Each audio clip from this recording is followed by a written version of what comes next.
السلام علیکم ورحمۃ اللہ وبرکاتہ،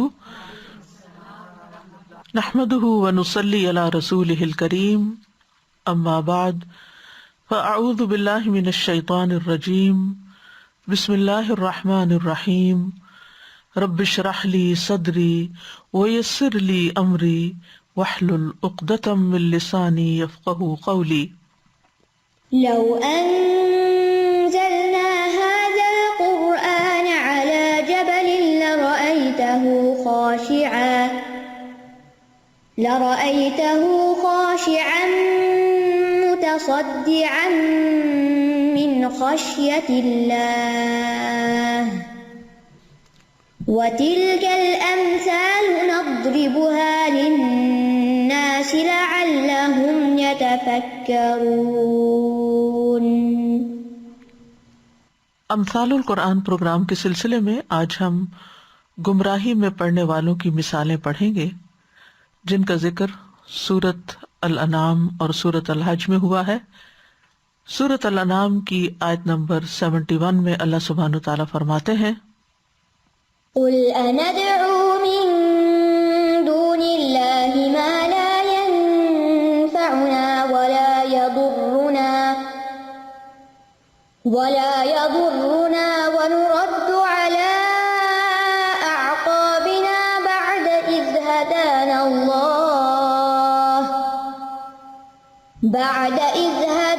الله كالذي استهوته الشياطين في الأرض حيران له أصحاب يدعونه إلى الهدى ائتنا قل إن هدى الله هو الهدى وأمرنا لنسلم لرب العالمين۔ کہہ دیجئے کیا ہم اللہ کے سوا ان کو پکاریں جو ہمیں نہ نفع دے سکتے ہیں اور نہ نقصان؟ اگر ایسا ہوا تو ہم اپنی ایڑیوں پر پھیر دیے جائیں گے بعد اس کے کہ اللہ نے ہمیں ہدایت دی، اس شخص کی طرح جسے شیطانوں نے زمین میں حیران کر کے بہکا دیا ہو، جبکہ اس کے کچھ ساتھی ہیں جو اسے ہدایت کی طرف بلاتے ہیں کہ آ جاؤ ہمارے پاس۔ کہہ دیجئے بے شک اللہ کی ہدایت ہی دراصل ہدایت ہے، اور ہم حکم دیے گئے ہیں کہ رب العالمین کے لیے فرما بردار بن جائیں۔ یہ مثال سورۃ الانعام میں بیان ہوئی ہے۔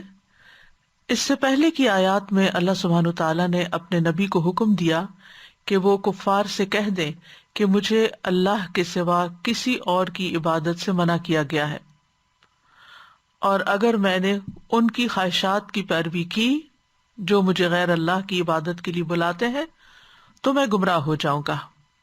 اس کے بعد اس صورت میں اللہ سبحانہ وتعالیٰ نے واضح انداز میں توحید کے دلائل پیش کیے کہ اللہ ہی کے پاس غیب کی کنجیاں ہیں، وہ خشکی اور سمندر میں موجود ہر چیز کو جانتا ہے، کوئی پتا بھی جو گرتا ہے تو اللہ اسے جانتا ہے، دن اور رات کا انتظام اس کے ہاتھ میں ہے، وہی بندوں کو فوت کرتا ہے، نگہبان فرشتے بھیج کر روحیں قبض کرتا ہے، وہی بندوں کی پکار سنتا ہے جب وہ اسے تکلیف میں پکارتے ہیں۔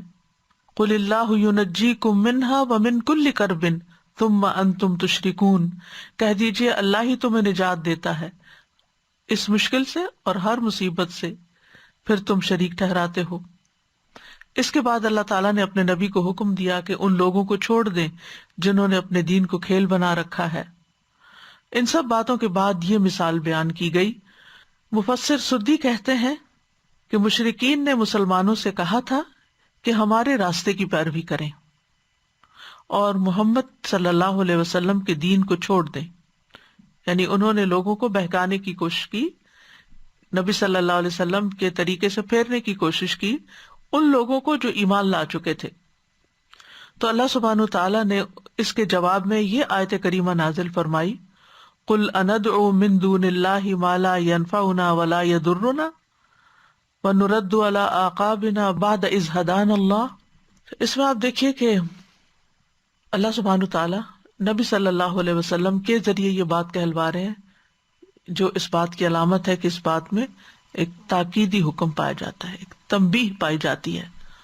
قل کہہ دیجئے اے رسول صلی اللہ علیہ وسلم، اللہ کے ساتھ شرک کرنے والوں، اس کے ساتھ دوسرے معبودوں کو پکارنے والوں اور گمراہی میں پڑنے والوں سے کہہ دیجئے، اندعو من دون اللہ، کیا ہم پکاریں اللہ کے سوا، یعنی اللہ کو چھوڑ دیں، اور جس دین پر تم ہو یعنی شرک کے دین پر، جس میں غیر اللہ کی عبادت کی جاتی ہے، غیر اللہ سے دعائیں مانگی جاتی ہیں، چاہے وہ بت ہوں، آستانے ہوں، درخت اور پتھر ہوں، روحانی مخلوق ہوں، فرشتے ہوں، انسان ہو، شیطان ہو، کوئی بھی، یعنی اللہ کے سوا وہ سارے معبود جن کو لوگ پکارتے ہیں وہ سب اس پہ شامل ہو جاتے ہیں۔ یعنی کیا ہم اللہ کو چھوڑ کر کسی اور کو پکارے، چاہے وہ کوئی بھی ہو، کیونکہ وہ سب اس بات میں برابر ہیں کہ ان کے ہاتھ میں نہ کسی کا نفع ہے نہ نقصان، اور وہ اس سے بہت دور ہے کہ وہ کسی کا کچھ بگاڑ سکے یا کسی کو کچھ دے سکے۔ تو کیا ہم اللہ کو چھوڑ دیں جو ہمارا خالق ہے، مالک ہے، رب ہے، ہمیں سب کچھ دیتا ہے، اور پھر ان کی طرف متوجہ ہو جائیں؟ ما لا ینفعنا، کہ اگر ہمیں کسی فائدے کی ضرورت ہو اور ہم ان کو پکاریں کہ ہمیں یہ فائدہ پہنچائیں، تو وہ ہمیں فائدہ ہی نہیں پہنچا سکتے، اور اگر ہم پہ کوئی مشکل آئی ہو، کوئی مصیبت آئی ہو، اور ہم چاہیں کہ وہ ہماری تکلیف دور کر دیں، ہم سے نقصان دور کر دیں، تو وہ یہ بھی نہیں کر سکتے۔ ما لا ینفعنا ولا یضرنا، نفع کہتے ہیں ہر اس چیز کو جس سے خیر تک رسائی کے لیے مدد حاصل کی جائے یا اس کو وسیلہ بنایا جائے۔ تو نفع جو ہے یہ دوسرے لفظوں میں خیر کا نام ہے، اور اس کی ضد جو ہے وہ ضر ہے، یعنی ضرن یا درن، جیسے سورۃ الفرقان میں آتا ہے وَلَا يَمْلِكُونَ لِأَنفُسِهِمْ ضَرًّا وَلَا نَفْعًا، تو نفع اور ضر آمنے سامنے آتا ہے، اور ضر جو ہے ضاد را سے ہے، ضرر بھی اس سے ہے، اس کا معنی ہے بدحالی، خواہ اس کا تعلق انسان کے اپنے نفس سے ہو جیسے علم اور فضل کی کمی، خواہ بدن سے ہو جیسے کوئی بیماری ہے یا کسی عضو کا ناقص ہونا ہے، یا مال و جاہ میں کمی ہو، ان سب چیزوں میں کمی نقصان کہلاتی ہے۔ تو مطلب یہ ہے کہ اللہ کے سوا کوئی بھی، نہ زمین میں نہ آسمان میں، کسی کے نفع نقصان کا مالک نہیں ہے۔ اگر وقتی طور پر کوئی کسی کو فائدہ پہنچاتا ہے تو وہ بھی اللہ کے اذن سے، اللہ کے ارادے سے، اللہ کا اذن نہ ہو، اللہ کی دی ہوئی توفیق نہ ہو، وہ کبھی نفع نہیں دے سکتا۔ اور اسی طرح اگر کوئی کسی کو نقصان دینا چاہتا ہے، وہ جتنی بھی چالیں چل لے، جب تک اللہ کا اذن نہ ہو تو وہ نہیں دے سکتا۔ ہمارے بنیادی عقیدے میں یہ بات شامل ہے کہ ہمارے فائدے اور نقصان، نفع اور نقصان کا مالک صرف اور صرف اللہ ہے۔ کوئی بناوٹی معبود نقصان نہیں دے سکتے۔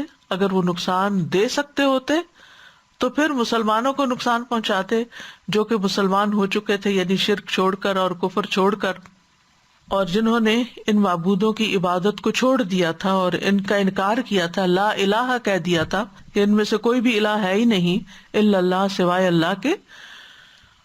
تو سمجھنے کی بات یہی ہے کہ اللہ کے سوا کوئی کسی کے نفع نقصان کا مالک نہیں۔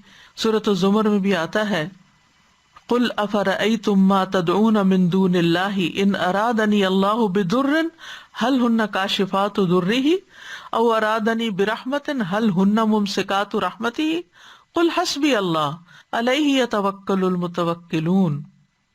کہہ دیجئے کیا تم نے غور کیا، تم نے سمجھا اس بات کو کہ جن کو تم اللہ کے سوا پکارتے ہو، اگر اللہ مجھے کوئی نقصان دینا چاہے تو کیا یہ اس نقصان کو دور کر سکتے، یا مجھے اپنی رحمت سے نوازنا چاہے تو یہ اس کی رحمت کو روک سکتے ہیں؟ ان سے کہہ دیجئے مجھے اللہ ہی کافی ہے، اور بھروسہ کرنے والے اسی پر بھروسہ کرتے ہیں۔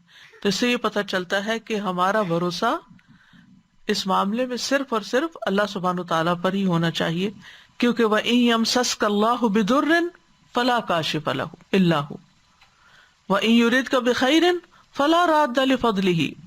اگر اللہ تجھے کوئی تکلیف پہنچائے تو اس کے سوا کوئی دور کرنے والا نہیں، اور اگر وہ تیرے ساتھ کسی بھلائی کا ارادہ کر لے تو کوئی اس کے فضل کو ہٹانے والا نہیں، کوئی پھیر نہیں سکتا.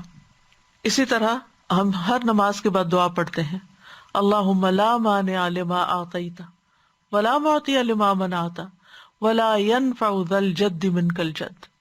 اور یہ بھی یاد رکھنا چاہیے کہ غیر اللہ کو نفع نقصان کا مالک سمجھنا یہ ظلم ہے، شرک کی قسم ہے.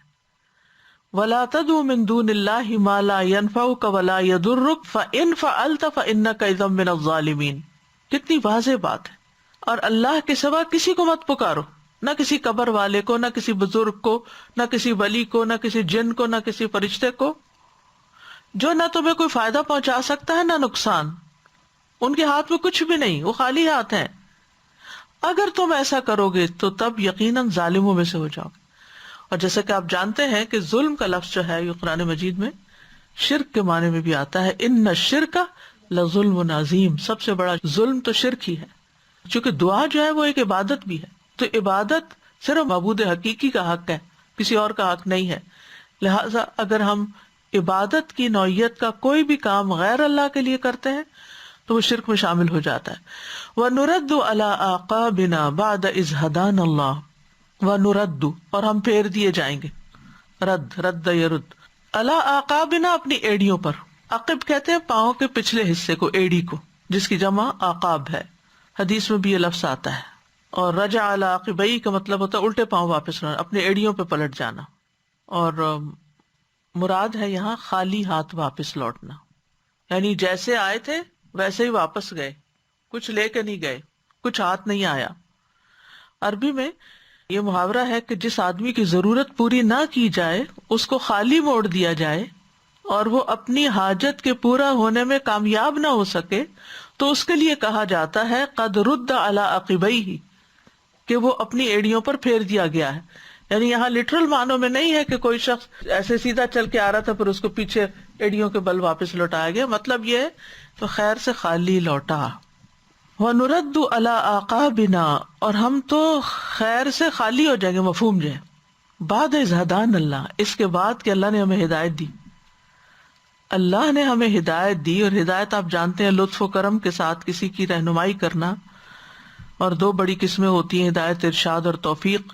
تو مطلب یہ ہے کہ کیا تم چاہتے ہو کہ اللہ تعالی کی طرف سے ہدایت مل جانے کے بعد پھر گمراہی کی طرف پلٹ جائیں، گمراہی میں پڑ جائیں، رشد کو چھوڑ کر گمراہی کا سفر اختیار کر لیں، نعمتوں بھری جنت کا سفر چھوڑ کر ان راستوں پر چل نکلیں جو عذاب علیم تک جاتے ہیں، جہنم تک جاتے ہیں. تو جس شخص کو ہدایت کی سمجھ آ جائے وہ کبھی بھی اس حال پہ راضی نہیں ہوتا. جس کو عبادت کا لطف آ جائے وہ کبھی عبادت چھوڑنا نہیں چاہتا. نماز جس کی آنکھوں کی ٹھنڈک بن جائے وہ کبھی نماز کو کسی قیمت کسی حال پہ چھوڑنا نہیں چاہتا. قرآن پڑھنے سے جس کو محبت ہو جائے وہ کسی بھی مصروفیت اور کسی بھی وجہ سے قرآن پڑھنا چھوڑ نہیں سکتا. جس کو اللہ کی معرفت ہو جائے، پہچان ہو جائے، پھر وہ غیر اللہ کی طرف توجہ کر ہی نہیں سکتا. یعنی اللہ نے ہمیں ہدایت دے دی، ہمیں اپنا رستہ، اپنی منزل نظر آ گئی. اب تم ہمیں واپس پلٹانا چاہتے ہو کہ دور جاہلیت میں جس گمراہی میں ہم پڑے ہوئے تھے اسی میں واپس لوٹ جائیں.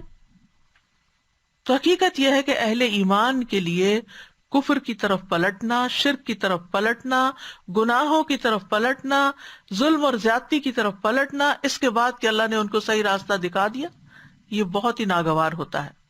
انس رضی اللہ عنہ نبی صلی اللہ علیہ وسلم سے بیان کرتے ہیں، آپ نے فرمایا جس شخص میں 3 خصلتیں ہوں گی وہ ایمان کی مٹھاس، سویٹنس پا لے گا. جس شخص کو اللہ اور اس کا رسول پوری دنیا سے زیادہ محبوب ہو، اور جو شخص کسی بندے سے محبت کرے تو صرف اللہ کے لیے کرے، اور جو شخص کفر سے نکلنے کے بعد کفر کی طرف لوٹنے کو اس طرح برا سمجھے گویا اسے آگ میں ڈالا جا رہا ہے. یعنی جب ایمان کی حلاوت دل میں آ جاتی تو پھر انسان کو کفر کی طرف پلٹنا کسی قیمت پہ گوارا نہیں ہوتا. اگر کوئی ایسا کرے تو پھر اس کی مثال تو یوں ہے، کالذی استہوتہ الشیاطین فی الارض حیران لہ اصحاب یدونہ الی الہدی ائتنا. اس کی مثال اس شخص کی طرح ہے، استہوتہ، استہوتہ کا مادہ ہا واو یا ہے، ہوا. اگر یہ سمع یسمع کے وزن پر آئے تو اس کا مطلب ہوتا ہے خواہشات نفسانی کی طرف مائل ہونا. یعنی ہوا کا مطلب ہے انسان کا اپنی خواہشات کی طرف جھک جانا.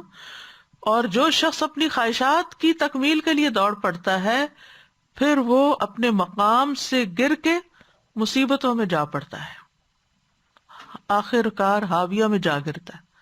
ہوا جو ہے ہاویہ میں لے جاتی، یعنی ہوا پستی کی طرف اترنے کے لیے بھی آتا ہے. اور ہوا یہوا ہو، اگر ایک ہے نا ہوا یہوی، سمع یسمع ہوا یہوا، اور دوسرا ہے یہوی، یہوی یعنی گرنے والے کے معنی میں. اور ہوا جو ہے جو فضا کے اندر ہوا ہے اوپر جانے کے لیے، آسمان اور زمین کی فضا کو بھی کہتے ہیں. تو استہوا کا مطلب ہے عقل کو لے اڑنا اور پھسلا دینا. یعنی مراد اس سے کیا ہے کہ جس شخص کو شیطان اچک لے، جس شخص کو شیطان دیوانہ بنا دے. کیونکہ عربوں کے ہاں یہ ایک قول استہوت الشیاطین کا معنی لیا جاتا تھا کہ شیطان نے اس پر جادو کر دیا، اس کو دیوانہ کر دیا. جنات تین طرح کے ہوتے ہیں، ایک ہوتے ہیں ہوا میں اڑنے والے، ایک ہوتے ہیں زمین پہ رہنے والے، اور ایک ہوتے ہیں جو سانپ اور کتے اور ان چیزوں کی شکل میں بدلنے والے. تو سعالی کہتے ہیں ان جنوں کو جو جنوں کے جادوگر ہوتے ہیں، ٹھیک ہے، اور ان کا کام یہی ہوتا ہے. یعنی انسانوں کی بھی نظر لگتی ہے، جنوں کی بھی، انسانوں میں سے بھی جادوگر ہوتے ہیں، جنوں میں سے بھی. تو شیاطین سے مراد یہاں وہ شیطان ہیں جو لوگوں کی عقل پہ قبضہ کرتے ہیں یا ان کو دیوانہ بناتے ہیں. یعنی جنوں نے اس کو دیوانہ کر دیا، اس کی عقل ماری گئی. یعنی جب جن چاہتے ہیں کہ ان کی اطاعت کرے وہ شخص، ان کی مرضی کے مطابق چلے، تو وہ جب اس کو کنٹرول میں لے لیتے ہیں، پوزیس کرتے ہیں، تو پھر وہ اس کو پاگل کر دیتے ہیں اور وہ حیران پریشان پھرتا ہے، وہ اپنی عقل سے کام نہیں لے سکتا. حیران کا لفظ جو ہے نا حارہ یحیر سے ہے، کسی کام سے بہکنا اور متردد ہونا.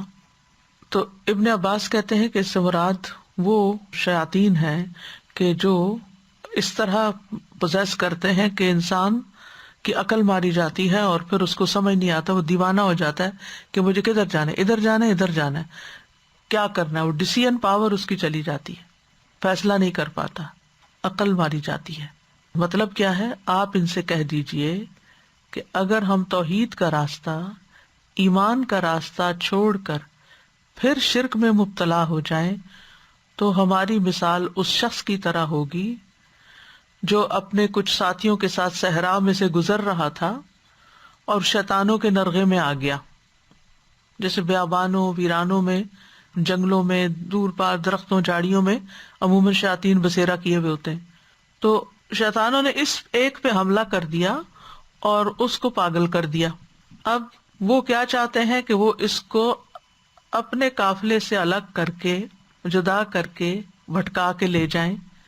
اور جس کے اوپر وہ حملہ ہوا ہے وہ حیران پریشان ہے کہ اب میں کیا کروں، کیونکہ شیطان بھی اس کو بہکا رہے ہیں اور ادھر اس کے ساتھی بھی اس کو کھینچ رہے ہیں. تو متردد شخص کون ہوتا ہے؟ جو نہ ادھر جا سکے نہ ادھر جا سکے، اس کو سمجھ نہ آئے کہ اس نے کرنا کیا. لہو اصحاب یدعونہ الی الہدی ائتنا، اس کے کچھ ساتھی ہیں، وہی جو جا رہے تھے صحرا میں اس کے ساتھ مل کے سفر کر رہے تھے. یدعونہ الی الہدی، وہ اس کو ہدایت کی طرف بلاتے ہیں کہ تم ہماری طرف آ جاؤ، ہمارے ساتھ رہو، یعنی ائتنا، ہمارے پاس آؤ. اور شیاطین اسے ہلاکت کی طرف دعوت دیتے ہیں. تو وہ دونوں کے درمیان حیران سرگردان ہے.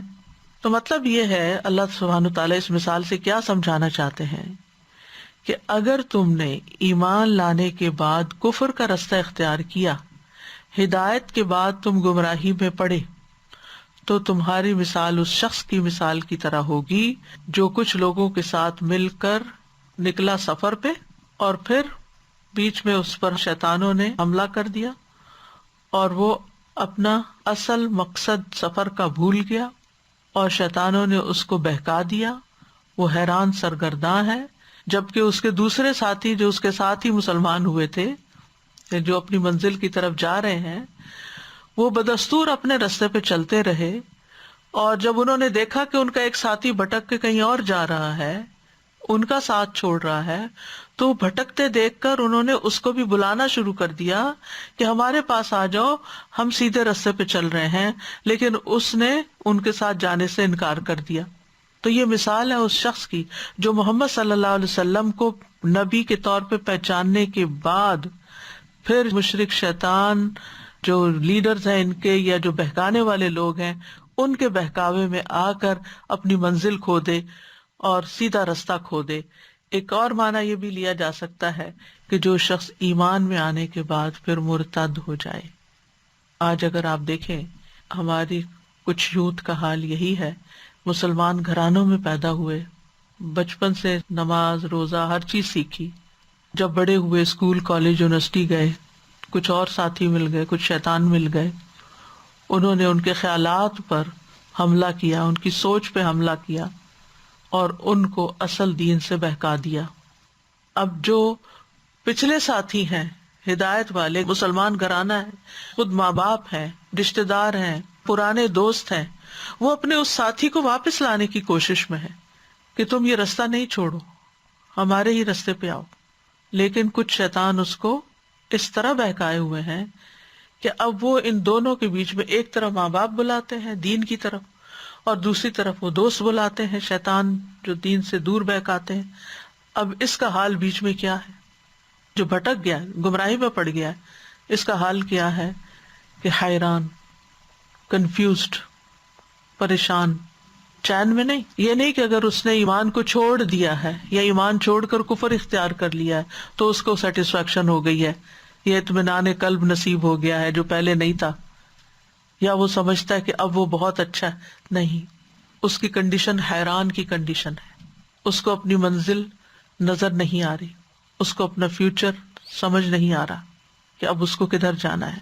تو ہر سوسائٹی کے اندر، ہر معاشرے کے اندر دونوں طرح کے لوگ ہوتے ہیں، کچھ مخلص ساتھی ہوتے ہیں، دوست ہوتے ہیں جو ہدایت کی طرف بلاتے ہیں، کچھ ایسے لوگ ہوتے ہیں جو دین کے داعی ہوتے ہیں، جو محمد صلی اللہ علیہ وسلم ان کے ساتھی اور اس کے بعد احسان کے درجے میں جنہوں نے ان کی پیروی کی ہمیشہ ہر دور میں، اور اس کے ساتھ ہی کچھ ابو جہل اور ابو لہب بھی ہوتے ہیں جو لوگوں کو ہدایت سے روکتے ہیں، اور پھر ان کے کچھ چیلے بھی ہوتے ہیں جو لوگوں کے پیچھے پڑ جاتے ہیں اور ان کو بہکا کے دم لیتے ہیں۔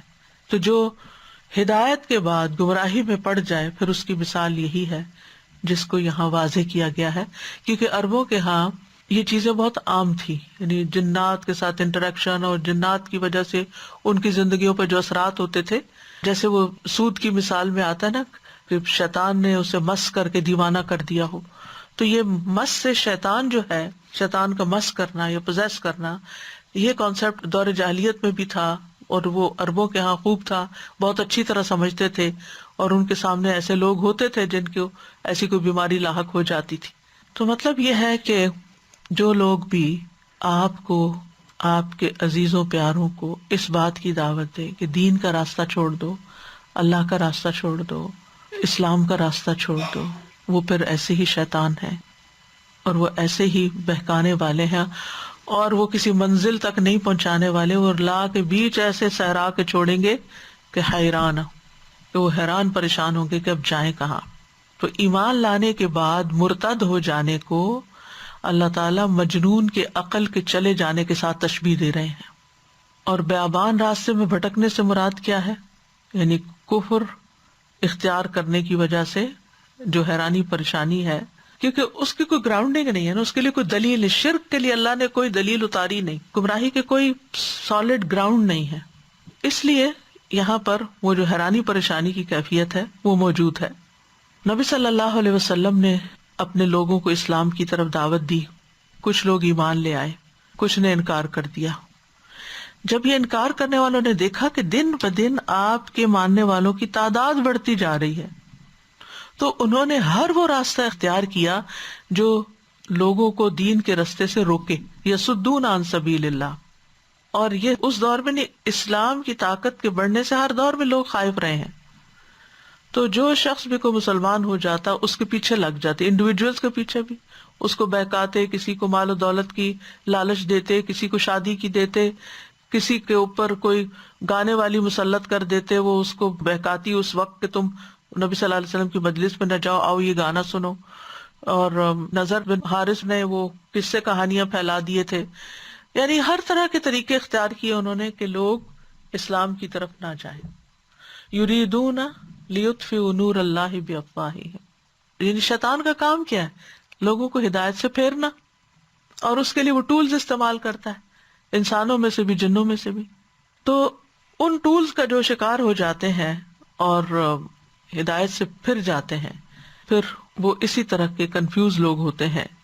نبی صلی اللہ علیہ وسلم نے اس بات کو ایک اور انداز سے بھی سمجھایا. مسند احمد کی روایت ہے، رسول اللہ صلی اللہ علیہ وسلم نے ایک مثال بیان کی کہ ایک صراط مستقیم ہے جس کی دونوں جانب دیواریں ہیں، یعنی راستہ ہے اور دونوں طرف والز ہیں. ان دیواروں میں دروازے کھلے ہوئے ہیں، دروازوں پہ پردے لٹک رہے ہیں، اور راستے کے مرکزی دروازے پہ سینٹرل ڈور پر ایک داعی کھڑا ہے، کہہ رہا ہے لوگوں سب کے سب اس میں داخل ہو جائیں، اس دروازے سے اندر چلو. یعنی جو پاتھ ہے اس کے بیچ میں ایک دروازہ ہے، یعنی جیسے یہ راستہ ہے نا، یہاں دروازہ لگا ہوا ہے، اور اس دیوار کے یہاں بھی کچھ سائڈ پہ دروازے کھل رہے ہیں. تو اب وہاں پر ایک شخص کھڑا ہے اس سینٹرل ڈور پہ، وہ کہتا ہے کہ ادھر چلو، یہ سیدھا راستہ ہے، رائٹ لیفٹ نہیں جانا. جب کوئی شخص ان میں سے کوئی دروازہ کھولنا چاہتا ہے، یعنی ہے ابھی سیدھے راستے پر، ادھر یا ادھر ہونا چاہتا ہے، تو وہ اس سے کہتا ہے تمہاری بربادی ہو، اسے مت کھولنا. اگر تم نے اسے کھول دیا، جو وال پہ دروازے ہیں، سینٹرل ڈور کی بجائے وال کے دروازے کھول دیے، تو تم اس میں داخل ہو جاؤ گے. پھر آپ نے فرمایا صراط سے مراد اسلام ہے، دیواروں سے مراد حدود اللہ ہے، کھلے ہوئے دروازے اللہ تعالیٰ کی حرام کردہ چیزیں ہیں، اور راستے کے مرکزی دروازے پر جو داعی ہے وہ اللہ کی کتاب ہے، اور راستے کے عین بیچ میں جو داعی ہے وہ ہر مسلمان کے دل میں اللہ کا ایک واعظ ہے. تو شیاطین جو ہیں یہ اسلام کے راستے پر بیٹھتے ہیں. رسول اللہ صلی اللہ علیہ وسلم نے فرمایا، بے شک آدم کے بیٹے کو گمراہ کرنے کے لیے شیطان اس کے مختلف راستوں پر گھات لگا کر بیٹھ گیا. بس وہ اس کے اسلام کے راستے پر بیٹھ کر مسلمان ہونے والے کو کہتا ہے، کیا تو اسلام قبول کرتا ہے، اپنے آباء و اجداد کے دین کو چھوڑتا ہے؟ لیکن ابن آدم اس کی بات نہیں سنتا، نافرمانی کرتا اور اسلام قبول کر لیتا. یعنی from the very first moment جب انسان اسلام میں داخل ہی ہونا چاہتا ہے، شیطان اس کو بھی بہکاتا ہے، اسے خوف دلاتا ہے اور پریشان کرتا ہے اور مسلمان نہیں ہونے دیتا. پھر وہ سارے بیریئرز کراس کر کے اسلام میں داخل ہو جاتا ہے. پھر وہ اس کی ہجرت کے راستے پہ بیٹھ جاتا ہے. اسے کہتا ہے اب تو ہجرت کرتا ہے، اپنے زمین و آسمان یعنی اپنے علاقے کو چھوڑنے لگا ہے. بے شک مہاجر کی مثال تو اس گھوڑے کی طرح جسے رسی بندھی ہو، لیکن وہ اس کی نافرمانی کرتا ہے اور ہجرت کر جاتا ہے. پھر وہ اس کے جہاد کے راستے پہ بیٹھ جاتا ہے، کہتا ہے کیا تو جہاد کرنے جا رہا ہے؟ یہ تو نفس اور مال کے بارے میں مشقت میں پڑنا ہے، اگر تو لڑے گا تو تجھے قتل کر دیا جائے گا، تیری بیوی سے کوئی اور نکاح کر لے گا، تیرا مال تقسیم کر دیا جائے گا. پھر وہ اس کی نافرمانی کرتا ہے اور جہاد کرتا ہے. پھر رسول اللہ صلی اللہ علیہ وسلم نے فرمایا، جس نے شیطان کے ساتھ ایسے کیا تو اللہ عز و جل پر یہ حق ہے کہ وہ اسے جنت میں داخل کرے، اور جو راستے میں قتل کر دیا گیا تو اللہ تعالیٰ پر حق ہے، یعنی وہ اگر ہجرت جہاد میں مارا بھی گیا تو اللہ پہ حق ہے کہ اسے جنت میں داخل کرے. یعنی کتنی بھی رکاوٹیں آئیں، اس راستے کو نہیں چھوڑنا، کیونکہ شیطان تو انسان کو اسلام کے علاوہ دیگر راستوں کی طرف دعوت دیتا رہے گا.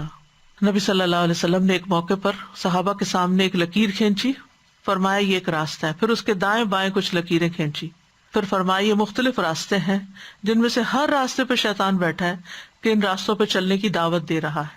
پھر آپ نے یہ آیت تلاوت کی، ان ھذا صراطی مستقیما فاتبعوہ ولا تتبعوا السبل فتفرق بکم عن سبیلی. یہ میرا سیدھا راستہ ہے، سو اس کی پیروی کرو، دوسرے راستوں کے پیچھے نہ پڑو ورنہ تم اللہ کے راستے سے بھٹک جاؤ گے. تو ایک ہے اسلام چھوڑ دینا، اور ایک ہے اسلام چھوڑنا نہیں لیکن اطاعت چھوڑ دینا، اور یہ بھی بڑی خطرناک چیز ہے. یعنی جب انسان اطاعت کے کام چھوڑتا ہے تو اس کے ایمان میں نقص ہوتا ہے، اس کے ایمان کا نقصان ہوتا ہے. مثلا گناہ کیا، توبہ نہیں کی، نیچے آ گیا انسان. توحید میں شرک اصغر کی چاہے ملاوٹ کر دے، ریاکاری کی، اس کو کوئی امانت سونپی گئی اس میں خیانت کر دی. ایک نیک کام اس کے استطاعت میں ہے مگر وہ اس کو کر کے نہ دے، جیسے نماز روزہ وغیرہ. اللہ کے دین کو اپنے لیے سامان تجارت بنا لے. ایسے کاموں کا کریڈٹ لینے کی کوشش کرے جو اس نے کیا ہی نہیں. تو یہ ساری چھوٹی چھوٹی چیزیں جو ہماری زندگی میں پائی جاتی ہیں یہ دراصل ایمان میں نقص کرنے والی ہے. اور جس ایمان میں نقص شامل ہو جائے، انکمپلیٹ ہو، بیکار سا ہو، ڈھیلا ڈالا سا، وہ اللہ کے یہاں قابل قبول نہیں. تو ایمان کی وجہ سے اللہ سبحانہ و تعالیٰ کی ولایت نصیب ہوتی ہے. اللہ ولی الذین آمنوا یخرجہم من الظلمات الی النور والذین کفروا اولیاؤہم الطاغوت یخرجونہم من النور الی الظلمات اولئک اصحاب النار ہم فیہا خالدون. دو طرح کے لوگ ہو گئے نا. اللہ مددگار ہے ایمان والوں کا، وہ ان کو اندھیروں سے نکال کر اجالے کی طرف لاتا ہے، نور کی طرف لاتا ہے. اور جن لوگوں نے انکار کر دیا ان کے دوست شیطان ہیں، وہ ان کو اجالے سے نکال کر اندھیروں کی طرف لے جاتے ہیں. یہ آگ والے لوگ ہیں، وہ اس میں ہمیشہ رہیں گے. تو دنیا میں ہمیشہ یہ دو طرح کے لوگ رہے ہیں.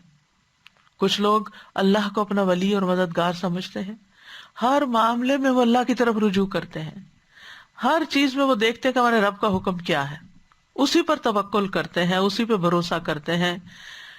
غصہ ہو، محبت ہو، جذبات ہو، کام ہو، عبادات، ہر چیز میں ان کا رخ رب کی طرف رہتا ہے. اور دوسری طرف کے لوگ جو غیر اللہ یعنی اللہ کے سوا دوسروں کو خوش کرنا چاہتے ہیں تو ان کا دوست شیطان بن جاتا ہے اور وہ ہمیشہ ان کو تخریب کاری کی طرف لے جاتا ہے، ڈسٹرکشن کی طرف، سازشوں کی طرف، چالاکیوں کی طرف.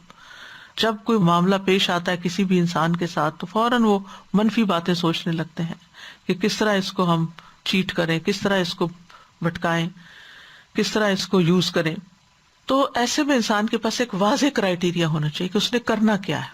اگر کوئی بھی خواہشات کے راستے سے آنے والی چیز آپ کو حق سے پھسلانے لگے تو کیا کریں؟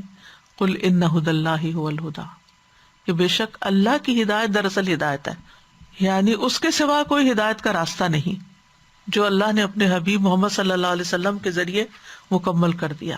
والذی ارسل رسولہ بالھدی ودین الحق لیظہرہ علی الدین کلہ. تو ہدایت وہ ہے جس کی طرف اللہ بلاتا ہے اور گمراہی وہ ہے جس کی طرف شیاطین بلاتے ہیں. من یہد اللہ فہو المہتدی ومن یضلل فاولئک ھم الخاسرون. جسے اللہ ہدایت دے وہی ہدایت پاتا ہے اور جسے وہ گمراہ کر دے تو ایسے لوگ نقصان اٹھانے والے ہیں. صحیح مسلم میں آتا ہے یا عبادی کلکم ضال الا من ہدیتہ فاستہدونی اہدکم.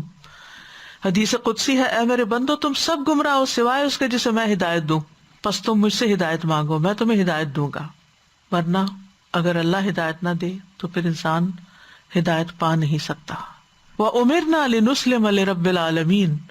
اور ہمیں حکم دیا گیا ہے کہ ہم رب العالمین کے لیے سر تسلیم خم کر دیں. یعنی گمراہی کی طرف بلانے والوں سے زیادہ بحث مباحثے کی ضرورت نہیں، بس ان کو اتنا کہہ دینا کافی ہے کہ اللہ کا حکم یہ ہے. یعنی جب کوئی آپ کو اللہ کی کسی بھی طرح کی نافرمانی کے لیے قائل مائل کرنے کی کوشش کرے اور آپ کو 100 دلیلیں دے، اپنی لاجک پیش کرے، تو آپ اسے کہیں کہ سوری میں یہ نہیں کر سکتا کیونکہ اللہ کا حکم تو اس کے برعکس یہ ہے.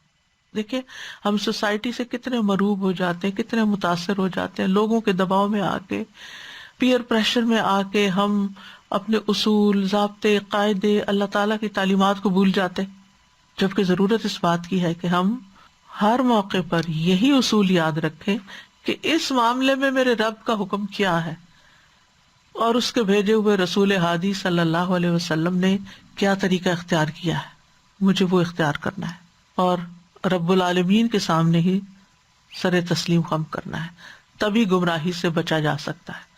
ورنہ تو شیاطین ہر طرف پھیلے ہوئے ہیں جو بھٹکانے کی کوشش میں رہتے ہیں.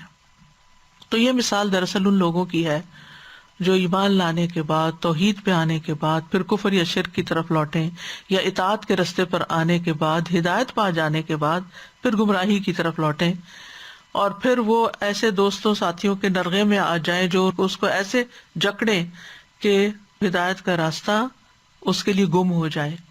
تو اس میں ایک بہت بڑا سبق ہے، اور اس میں جو لفظ استہوت الشیاطین ہے نا، یہ بہت قابل غور بات ہے کہ شیاطین ہمیشہ خواہشات کے راستے سے انسان کو بھٹکاتے، یعنی وہ شیاطین نے اسے کیسے بھٹکا لیا، اس کو کوئی ایسے سبز باغ دکھائے، ایسی لالچ دلائی کہ جس سے اس کو یہ امید لگی کہ میری جو خواہشات میرے اندر دبی اور پوری نہیں ہو رہی وہ اس راستے پہ چل کے پوری ہو جائیں گے، تو حلال چھوڑ کے اس نے حرام کا راستہ اختیار کر لیا۔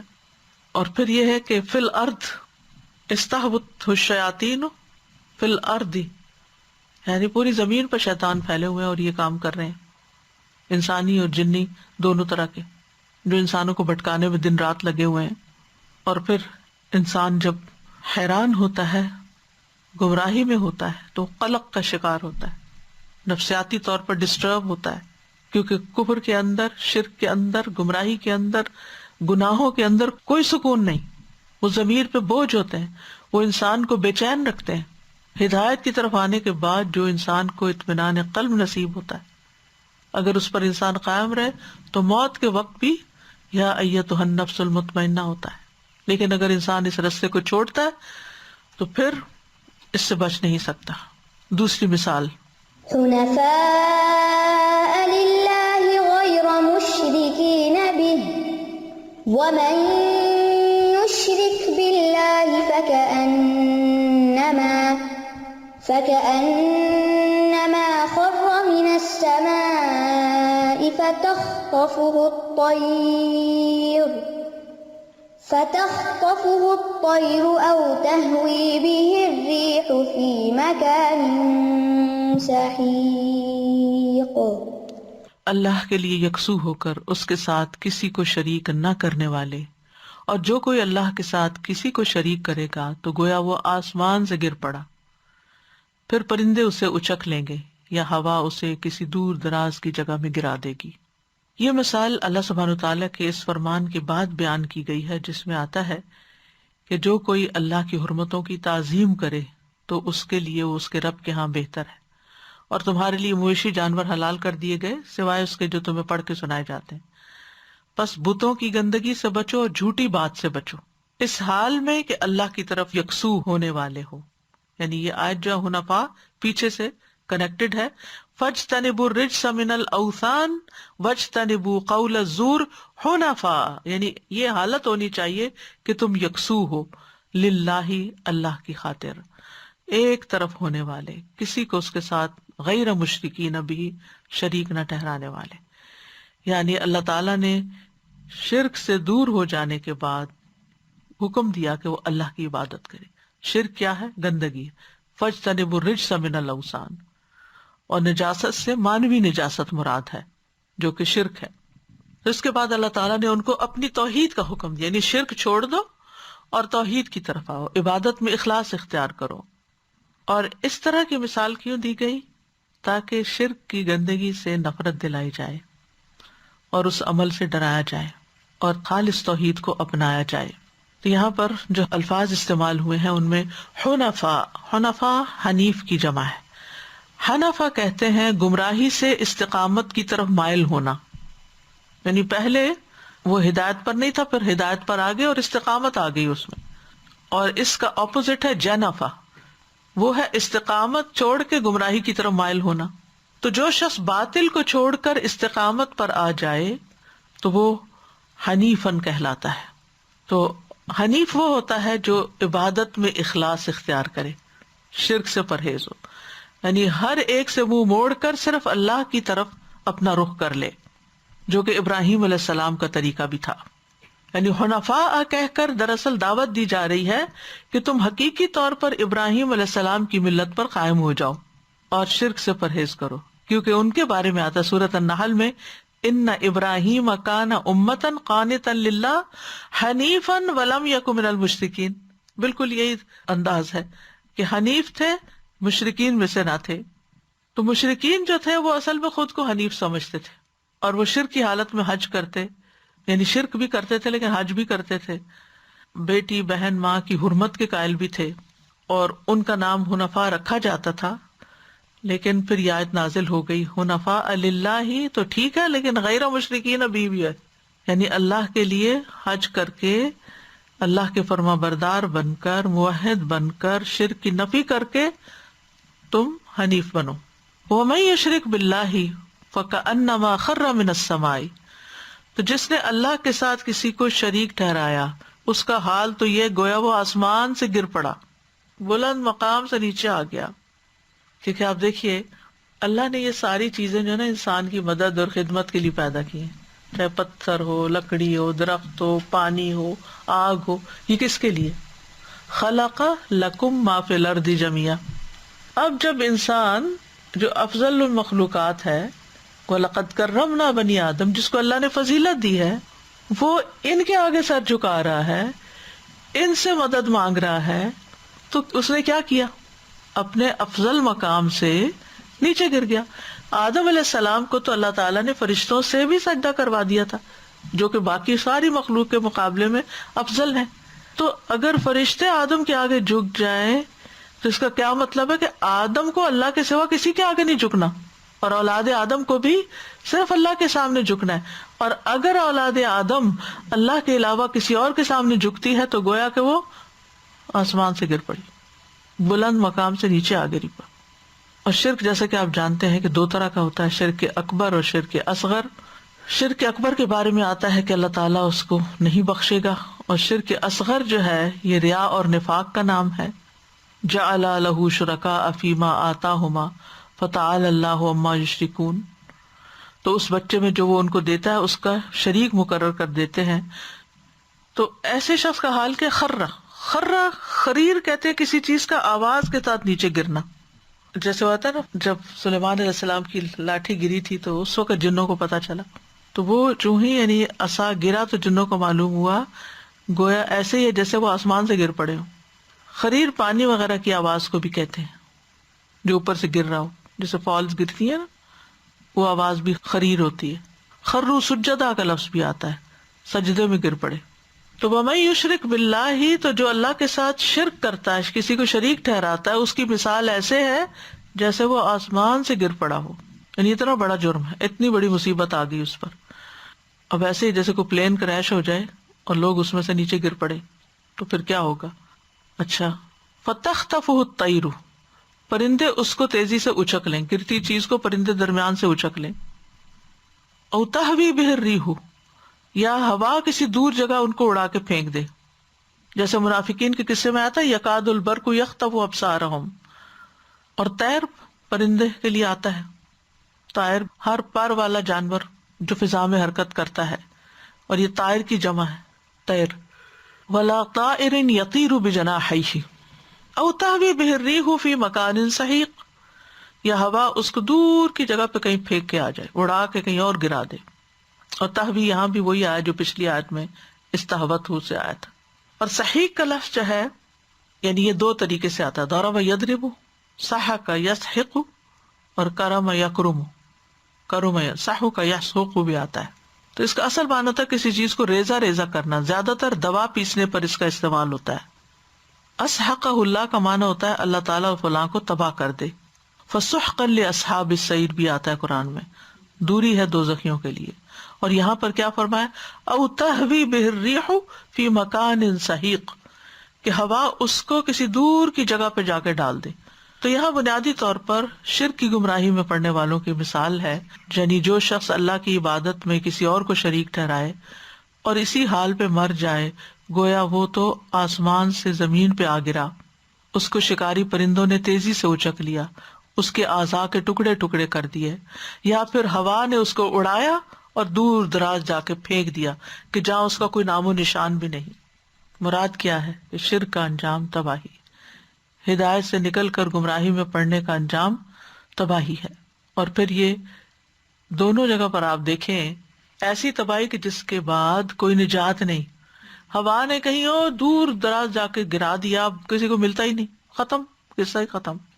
پرندوں نے راستے میں اچک لیا، ختم قصہ، بچا ہی کچھ نہیں اس کا. یعنی جو آسمان سے گرتا ہے اور اس کے جسم کے اعضاء ٹکڑے ٹکڑے ہو جاتے ہیں تو گوشت خور پرندے ان اعضاء کو کھا جاتے ہیں، گدھ کھا جاتے ہیں. اور تو پھر ایسا انسان جو ہے اس کے ریمنٹس جو ہیں وہ بھی نہیں ملتے.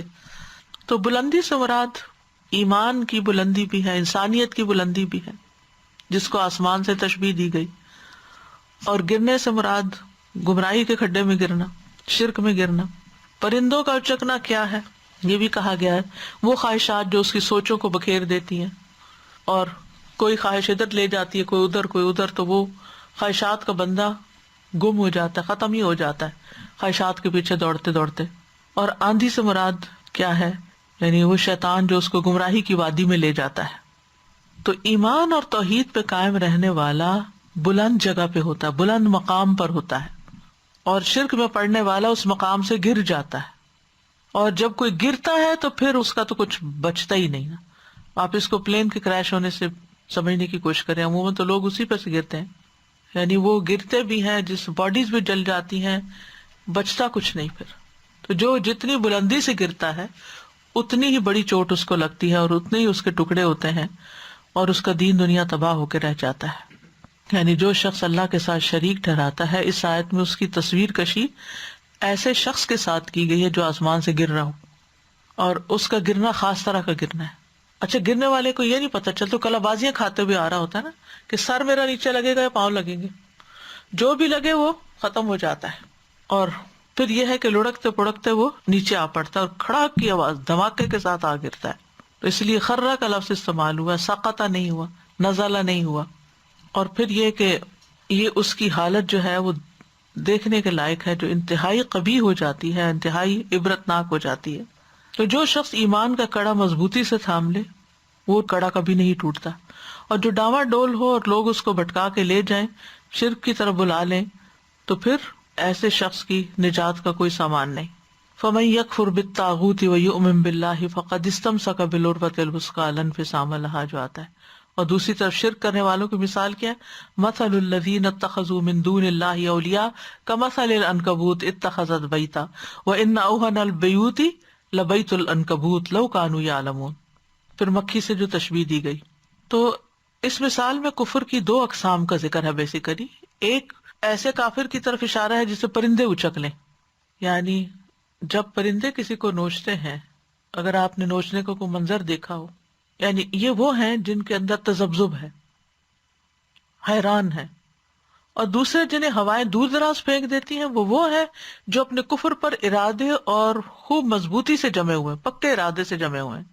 تو اس سے یہ پتہ چلتا ہے کہ کچھ شرک کرنے والے ایسے ہو سکتے ہیں جن سے اچھی امید کی جا سکتی ہے کہ وہ ہدایت کی طرف آ جائیں گے، لیکن کچھ ایسے ہیں جن کا ہدایت کی طرف آنا انتہائی مشکل ہے۔ تو یہاں جو چیز واضح کی گئی ہے وہ ہے کہ انسان کی گمراہی کے کئی اسباب ہوتے ہیں۔ کبھی کچھ لوگ ہوتے ہیں جو اس کو گمراہ کرتے ہیں، کبھی خواہشات ہوتی ہیں جو اس کو گمراہی کے گڈھے میں پھینکتی ہیں۔ اور حسن بصری کہتے ہیں کہ اس مثال میں مشرک کے اعمال کی طرف بھی اشارہ ہے کہ وہ ختم ہو جاتے ہیں، باطل ہو جاتے ہیں، اور اپنے اعمال میں سے کسی چیز پہ قادر نہیں ہوتے۔ یعنی شرک کے ساتھ اگر کوئی صدقہ خیرات کرتا ہے یا کوئی عبادت کرتا ہے تو کل اس کو اس کا کوئی بھی ریوارڈ ملنے والا نہیں، وہ سب نلیفائی ہو جاتا ہے۔ پھر اسی طرح یہ بات بھی سمجھ میں آتی ہے کہ جو شخص شرک کرتا ہے وہ قیامت کے دن اپنے آپ سے بھی عذاب نہیں ہٹا سکتا، کہاں یہ کہ وہ دوسروں سے ہٹائے، تو یعنی کوئی کسی کے کام نہیں آ سکتا۔ اور یہ بھی کہتے ہیں کہ مشرک کی موت کے وقت کے انجام کو یہاں بیان کیا گیا ہے۔ براء ابن عازب کہتے ہیں کہ نبی صلی اللہ علیہ وسلم نے فرمایا، فرشتے اس روح کو لے کر اوپر چڑھتے ہیں، فرشتوں کے جس گروہ کے پاس سے ان کا گزر ہوتا ہے وہ گروہ کہتا ہے ما ھذا الروح الخبیث، یہ خبیث روح کس کی ہے؟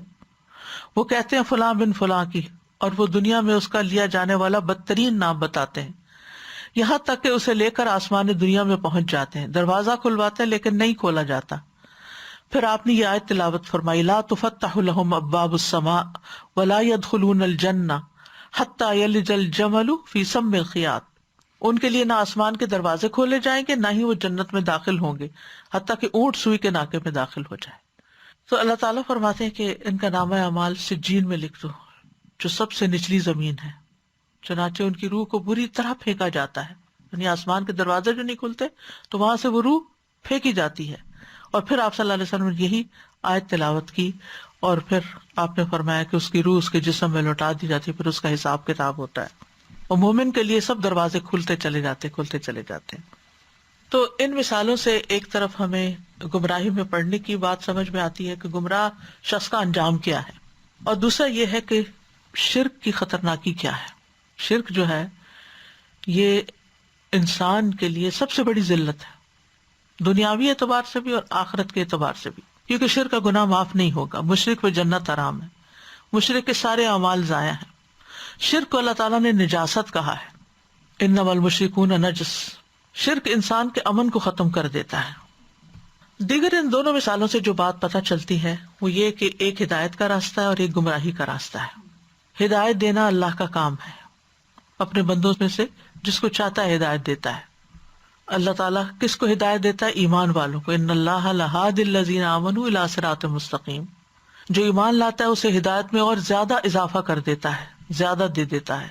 والذین اہتدوا زادہم ھدی وآتاہم تقواہم، کیونکہ ایک نیکی دوسری نیکی کو کھینچ لاتی ہے. پھر اسی طرح جو اللہ کی طرف رجوع کرتا ہے، پلٹتا ہے، اس کو اللہ ہدایت دیتا ہے. والذین جاہدوا فینا لنہدینہم سبلنا.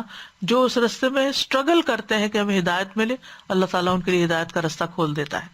لہٰذا ہدایت کے لیے اللہ تعالیٰ سے دعا بھی کرنی چاہیے.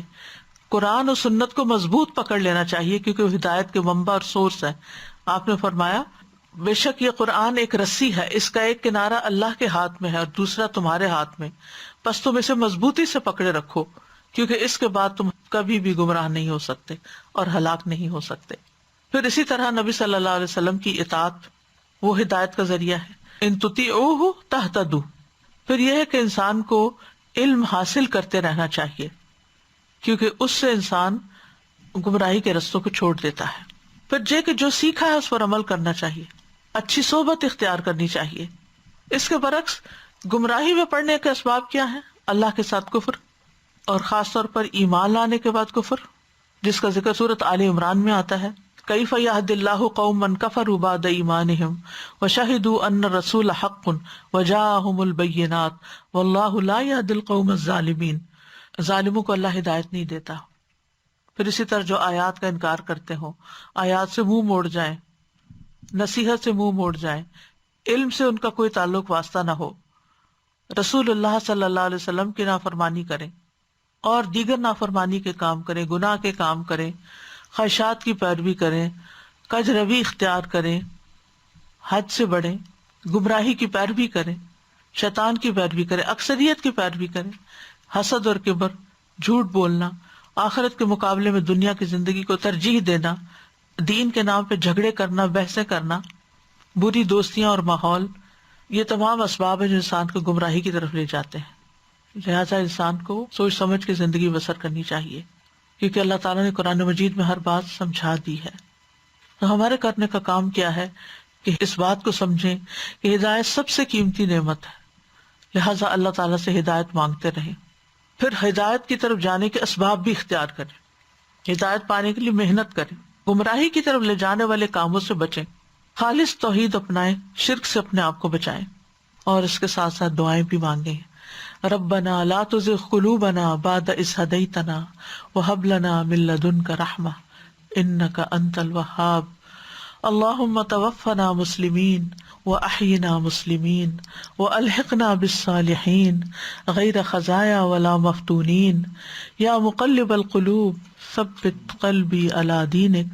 اللہم مصرف القلوب صرف قلوبنا علی طاعتک. اللہم انی اسألک الہدی والتقى والعفاف والغنى. اللهم إني أسألك عملا بالحسنات وتركا للمنكرات وإذا أردت في قوم فتنة وأنا فيهم فاقبضني إليك غير مفتون. اللهم لك أسلمت وبك آمنت وعليك توكلت وإليك أنبت وبك خاصمت. اللهم إني أعوذ بعزتك لا إله إلا أنت ان تضلنی انت الحی الذی لا يموت والجن والانس يموتون. ربنا آتنا فی الدنیا حسنۃ وفی الآخرۃ حسنۃ وقنا عذاب النار. ربنا لا تزغ قلوبنا بعد اذ ہدیتنا وہب لنا من لدنک رحمہ انک انت الوہاب. اللہ سارے بیماروں کو صحت عطا کر، اللہ سارے پریشان حالوں کو پریشانیاں دور کر. یا اللہ یہ کووڈ جیسی آفت بلا ہم سب سے دور ہو جائے. یا اللہ نیکی کے کاموں کی توفیق عطا فرما. اللہ ہماری اولادوں کو ہدایت عطا فرما. اللہ جو گمراہی میں پڑ چکے ہیں ان کو واپس پلٹا، ان کے دلوں کو ہدایت دے. اللہ ہمارے دلوں کو ہدایت دے. اللهم اهدني اللهم اهدني اللهم اهد قلبي اللهم اهد قلبي اللهم اهد قلبي ربنا تقبل منا انك انت السميع العليم وتب علينا انك انت التواب الرحيم وصلی اللہ تعالی علی خیر خلقہ محمد وعلی آلہ واصحابہ شاید ہی کوئی یوتھ فی زمانہ ایسی ہوگی جو کسی معاملے میں یہ کہہ سکے پوری خود اعتمادی کے ساتھ کہ ہاں مجھے اس بات کا پورا علم ہے اور میرا اس پہ شرح صدر ہے، میرا اس پہ پورا یقین ہے کہ جو میں کر رہا ہوں یا کر رہی ہوں وہ صحیح ہے. ادھر بھی یقین نہیں ہے، اگر ہدایت کے راستے پہ ہیں تو بھی یقین نہیں ہے، غلط راستے پر ہیں تو بھی حیران ہیں. کیسے ان کو اس اسٹیٹ سے نکالا جائے؟ اور کچھ ماننے کے لیے کچھ سننے کے لیے تیار بھی نہیں ہوتے. پھر حل تو یہی ہے کہ کسی بھی طرح قرآن کی طرف لایا جائے. قرآن ہی جواب دیتا ہے، قرآن ہی شفا ہے، قرآن ہی کلیرٹی لاتا ہے، قرآن ہی یقین لاتا ہے. یعنی بچپن سے ہی یقین کی طرف، یقین کی دولت دلائی جائے.